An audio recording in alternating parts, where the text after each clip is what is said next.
Subscribe का बहुत बहुत धन्यवाद। जाने कितने दिनों के बाद गली में आज चार निकला, तो आप लोगों के असमंजस हो रहा कि यार दो ही लोग आए हैं और सब लोग कहाँ गायब हो गए।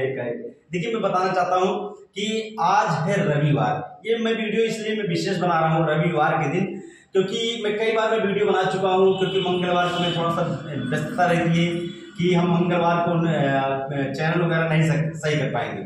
लेकिन मैं रविवार के दिन हम लोगों की छुट्टी रहती है, तो जो भी माता बहनों के चैनल में कोई दिक्कत कोई परेशानी फेसबुक या यूट्यूब को लेके जो भी दिक्कतें या मोनेटाइज करना या खाता लगाना, तो हम लोग रविवार को टाइम निकालते हैं। तो जितना आप लोग रविवार को हम लेकिन वीडियो नहीं बना पाएंगे, लेकिन आज तो इमरजेंसी हम वीडियो भले एक दो गाना बना रहे हैं, लेकिन हम रविवार को वीडियो नहीं बनाएंगे, केवल चैनल ही हम लोग सही करेंगे। तो सबसे पहले हम ये एक भाभी जी आई हैं और इनसे बात करेंगे। भाभी पता लगा ये काफी लंबा सफर तय करके आई हैं, इनके चैनल में कुछ गड़बड़ी था। तो सबसे पहले भाभी हमारा आपसे नमस्ते बा, क्या हाल चाल बा? बढ़िया बा। क्या नाम है आपका? अनिता। अच्छा, हमारी वीडियो आप कितना दिन से देख रही?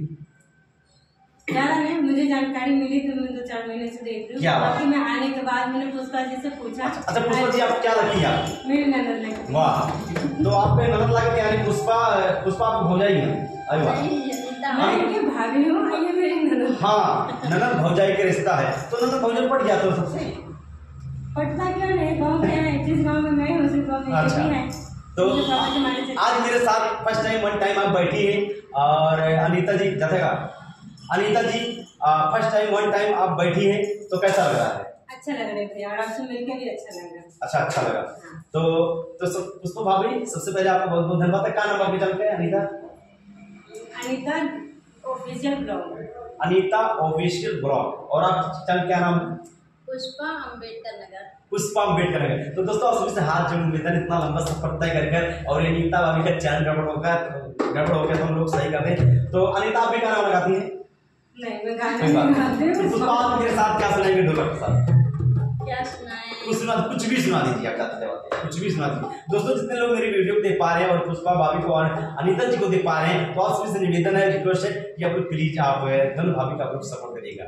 ये पदे तो ननद हो जाएंगे, लेकिन हम दोनों ने हो चुका है। तो दोस्तों प्लीज आप लोग सब क्या सुनाएंगे?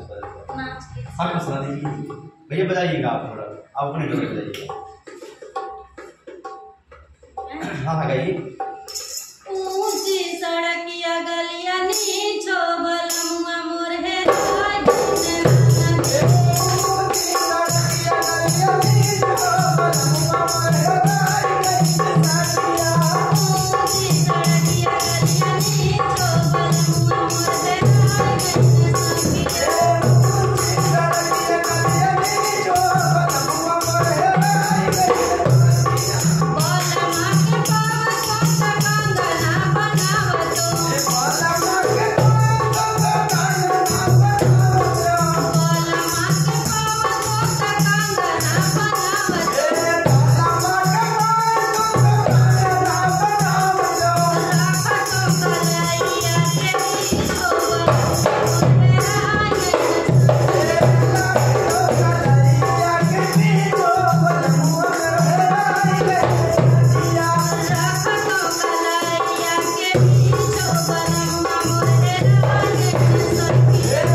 बीच है तो ठीक रहेगा।